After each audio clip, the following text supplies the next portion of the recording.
This week, the Texans take on the Jacksonville Jaguars in Jacksonville. This game's at 12 o'clock. Usual timing. But, as usual, let's get into it with the injury report for both teams.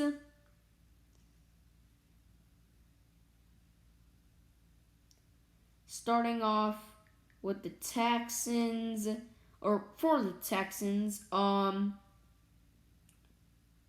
Randall Cobb, illness. He is good to go. He should be fine. He practiced fully. Kyle Emmanuel, some no-name outside linebacker, concussion out. Jordan Akins, concussion. He's good to go. Finally, Peter Kalambai. He's good to go with the hamstring injury. And this is the big one, man. Bradley Roby out. Not because of his knee injury. Bradley Roby, he practiced all week. It's because of disciplinary reasons. It's that he's out. Bro, I probably know what happened. Bradley Roby got into an argument with the coach. And whatever coach that is got all hurt in their feelings, and they got their feelings hurt, and in their anger, they decided to say that, Bradley Roby, you cannot play. That's why all these coaches have to go. But anyways, let's get to the Jaguars. Dakota Allen, ankle out. Tyler Eifert, scheduled day off. He should be good to go. Gardner Minshew, thumb out. Devine Ezekbo, hamstring out. Josiah Scott, not injury related, he'll play. AJ Cann's shoulder is questionable. Brandon Linder, hip questionable. Miles Jack, ankle questionable. Sidney Jones, ribs questionable. Adam Gotsis, scheduled day off, he should be good to go. James O'Shaughnessy, scheduled day off, he should be good to go. Cam Robinson, knee questionable. Brandon Watson, hamstring, he should be good to go. Shaquille Quarterman, questionable with a knee injury. Keelan Cole, back, is questionable. And Jared Wilson, hamstring, questionable. So I'd say a pretty big injury for Jacksonville. But as usual, let's get into some matchups. Let's start off with the Jaguars offense versus the Texans defense. Like I said before, Gardner Minshew is out with a thumb injury. And in place of Gardner Minshew is rookie 6th round draft pick Jake Luton. And I'm not going to lie, I did not see this guy. I don't even know who he is. So, I looked at some tape, and the dude is terrible. The dude makes Mitchell Trubisky look good. He is that bad. Like, the dude, very, very inaccurate. He is like Josh Allen. He can throw the ball, I guess you could say, really far and really hard, but not accurately. The dude is trash. The dude is sort of Josh Allen and Jameis Winston combined, because he throws a lot of interceptions, and he's also like Josh Allen. He can't throw the ball accurately, but Winston, he can somewhat throw it accurately, but it always gets intercepted. This guy, he is not like a Jameis Winston. He's not going to, go off one drive and look like Peyton Manning and look at Mitchell Trubisky the other. He's just going to look terrible every drive. He is not a good QB at all whatsoever. Now, the running back, James Robinson, the Texans stopped him to I believe it was 44 yards. Week 5 when we played them last. I think it's going to be sort of similar to that. I don't think James Robinson can go off. like that much. I think it's gonna be like 70 yards. I think he'll have an improved day, but still don't think he'll go over 100 yards. Now the Texans, they'll be without Jacob Martin and Whitney Merciless and Dylan Cole due to COVID-19. So yeah, they'll be out because of that. And yeah, Whitney Merciless, he's your starting outside linebacker. Even though Jacob Martin should be the starter, Jacob Martin, he's out. He's a great player. And what's his name? Cole's also out. Now, it sucks that this is like what has to happen for this to happen, and that is Jonathan Grenard gets meaningful snaps.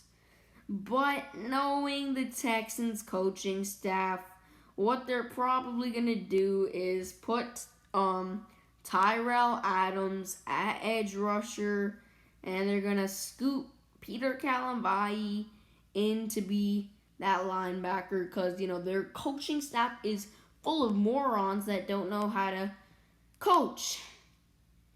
And yeah, they just don't want to play young players. Like, yeah.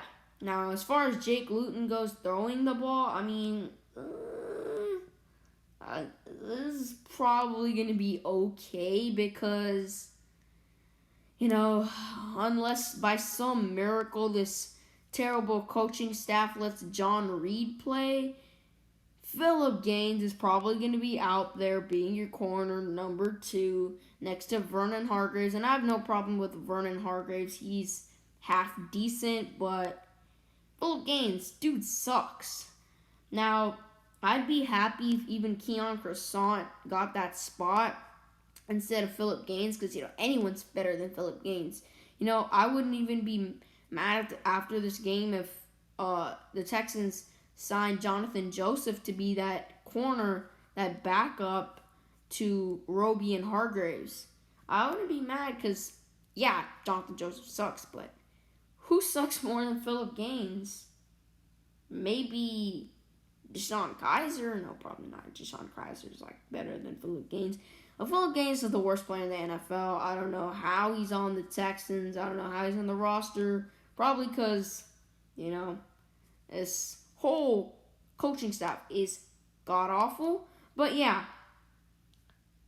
I think it's going to be up and down. I think the Jaguars, if Phillip Gaines starts, they're going to target him. And yeah, they're probably going to put their number 2 receiver, Laviska Shenault, on him. And Laviska Shenault, dude, is going to burn Phillip Gaines because Phillip Gaines is all around trash. Now, I do think Jake Luton will throw at least 4 interceptions for the Texans to take off. So I think Jake Luton, dude, sucks. Dude is very bad. So, yeah. I think the Texans will be able to take advantage there. Now, offensively for the Texans offense versus the Jaguars defense, I mean, no injuries for the Texans. They're totally fine. No injuries. David Johnson, dude's going to suck. Anyone can stop David Johnson. I can stop David Johnson. Mitchell Trubisky can stop David Johnson. Anyone can stop David Johnson. If you put an ant to go stop David Johnson, they'd probably do that because, David Johnson is that bad. David Johnson is washed up. So, I think Duke Johnson might be able to get something going. Now, the passing game for the Texans, I mean, C.J. Henderson, he is back this week from injury because he didn't play the last week. But he's back. So I think, C.J. Henderson, I think he can limit one of the Texans' top receivers, whether it's Cooks or Fuller, because I really do like C.J. Henderson. I think he's a great corner. I think he's going to be a great corner in the league. So, yeah, I think, he could potentially limit one of the Texans' top receivers. Now, Will Fuller, I think he's going to go off because Will Fuller is Will Fuller, man. Great receiver. And it's very funny, but I'm actually starting to not expect Will Fuller to get injured. Usually every time Will Fuller used to play, I used to be like, okay, we'll hope that Will Fuller doesn't get hurt. Let's make sure Will Fuller's not hurt. But dude is not getting hurt. I'm starting to actually... I don't know, man. I actually am starting to think that Will Fuller won't get hurt, man. This whole season, he probably won't actually. So, yeah, I think Will Fuller should do a good job. Randall Cobb, dude's a beast. Randall Cobb is great. I think Randall Cobb should go off. Should be pretty good for Cobb. Cooks is Cooks. He's a great player. He should be able to go off. Like, all the Texans receivers should be able to go off. Stills. And for, like, the 30 billionth time, please play Kiki QT. Please. Please. You want to see what Kiki is without O'Brien? Please play Kiki, man. So, yeah, I think the Texans all around offensively, they should do a good job. Now, keys to winning the game. For I feel like ever since week 4, I've been saying this. That is contain the run, man. You don't have to completely shut down James Robinson. Just don't let him go off. That's all I'm asking for. Just don't let don't let Robinson go off. Don't let him go off. Because if you let him go off, you could be in danger of losing this very winnable game. Now, my score prediction for this game, I am going 40-9 Texans win. I think they win in a blowout. I think this is a very winnable game. I think the Texans, if they lose this game, then yeah, that's not good. The Texans should easily blow out the Jaguars. I mean, everything is in your favor. You're not hurt. They are hurt. They don't have their starting QB. You have your starting QB. There's no reason the Texans should lose this game. The Texans can absolutely blow them out. The Jaguars, they don't have a pass rush at all. So I think the Texans, they should easily win this game. I think this is a very winnable game, and the Texans should win it. Now, something I'm going to start doing is giving you a few players to watch out. They could potentially have a good game. And I'm going to do 3 today. Number 1, Tyrell Adams. I think he could potentially do good. Number 2, look for Charles Omenihu. Because Charles Omenihu, he might get strip sacked. Because something else about Jake Luton, dude holds on to the ball forever. So he could potentially get something. And then last but not least, look out for Vernon Hargreaves. He might get his first pick as a Texan. So yeah, that's just my predictions for these games. Comment down below your predictions. And yeah, that's pretty much it for my video. See you guys in my next video.